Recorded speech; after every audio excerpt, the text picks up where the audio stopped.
Your entire life has been a carefully orchestrated transaction where you provide the energy and someone else collects the profit. If you stopped working tomorrow, you disappear. If an owner stops working, the money keeps moving. If you stopped working tomorrow, your system would replace you in weeks. If an owner stops working, the system keeps paying him.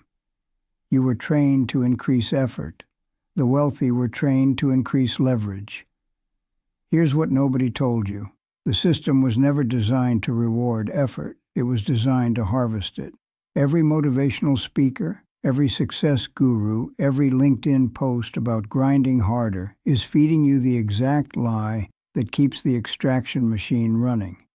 They tell you to work harder because your effort is the raw material that generates wealth for people who own systems, not for people who operate within them. This isn't about fairness. This isn't about justice. This is about understanding the structural difference between being a source of value and being an owner of value-generating systems. Look at your paycheck. That number represents a calculated extraction rate. Your employer determined the minimum amount they need to pay you to keep you generating value while ensuring the majority of that value flows upward to ownership structures. Your salary isn't based on your effort. It's based on your replaceability and the minimum viable retention cost. The education system taught you this backwards. They told you that hard work leads to success. They showed you examples of people who worked hard and became wealthy. But they never explained that those people transitioned from effort-based value generation to ownership-based value extraction. The work didn't make them wealthy. Acquiring ownership did. Consider this. A janitor working 16-hour days generates more effort than most CEOs. A construction worker exerts more physical energy than most hedge fund managers. A teacher impacts more lives than most real estate investors. Yet the wealth accumulation follows ownership lines, not effort lines. Your parents probably told you to get good grades, go to college, get a good job, work hard, and you'll be successful. This advice worked when ownership structures were more accessible and when effort could more easily convert to ownership. But economic structures have evolved to separate effort from ownership more efficiently than ever before. The housing market exemplifies this perfectly. Previous generations could convert effort directly into ownership through reasonable home prices relative to wages. Now, homes are primarily investment vehicles for people who already own capital. Your effort pays rent to their ownership. Your hard work subsidizes their asset appreciation. Corporate structures have become increasingly sophisticated at separating effort from ownership. Stock options for executives, equity participation for partners, profit sharing for ownership classes, and salaries for everyone else. The people generating the value receive compensation. The people owning the value-generating systems receive wealth accumulation. This creates a psychological trap that's almost impossible to see from inside. You're trained to measure success by effort metrics, how many hours you worked, how hard you tried, how much you sacrificed. Meanwhile, wealth accumulation happens through ownership metrics. What assets appreciate? What systems generate passive returns? What structures extract value from other people's efforts? The most successful people you know probably don't work harder than you. They own systems that convert other people's effort into their wealth accumulation. They understand that effort is an input, not an output.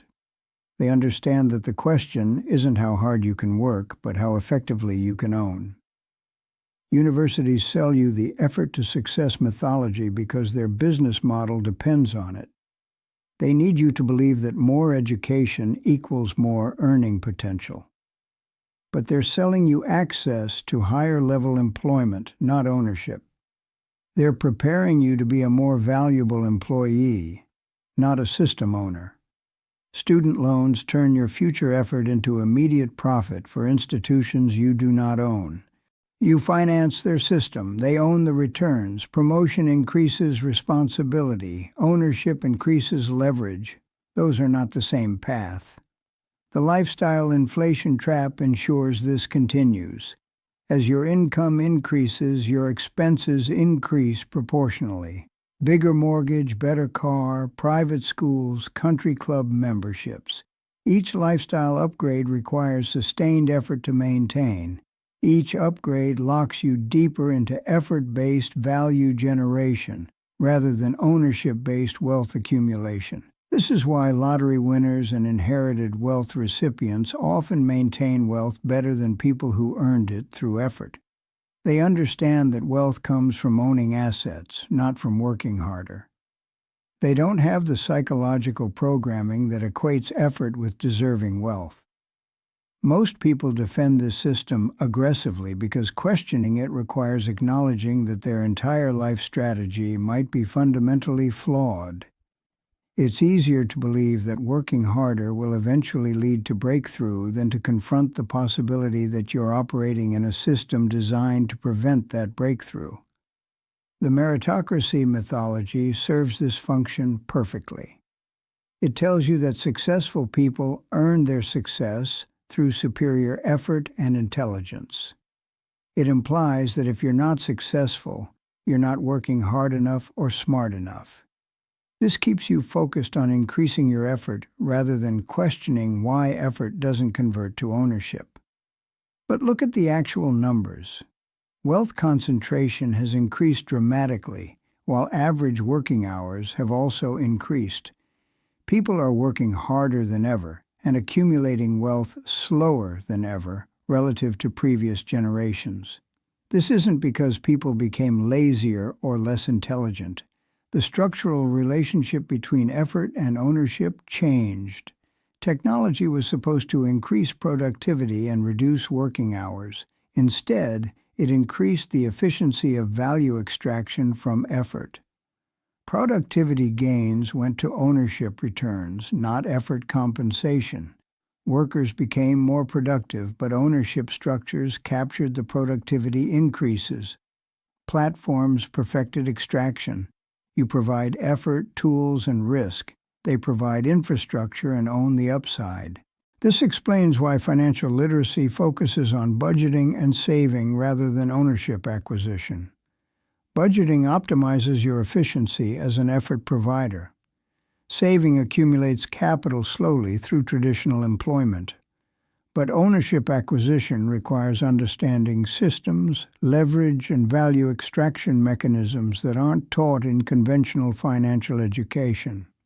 Real estate investment, business ownership, intellectual property creation, and system development all focus on capturing value from other people's effort rather than maximizing your own effort output.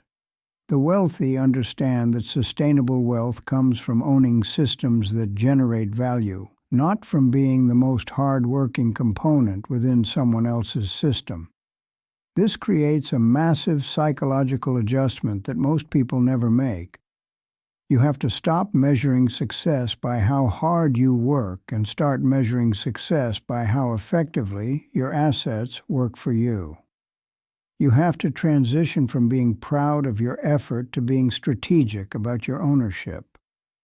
The tax system reinforces this distinction clearly. Effort-based income gets taxed at higher rates than ownership-based returns. Salaries face immediate taxation. Capital gains receive preferential treatment. Depreciation, business expenses, and investment losses provide tax advantages unavailable to wage earners.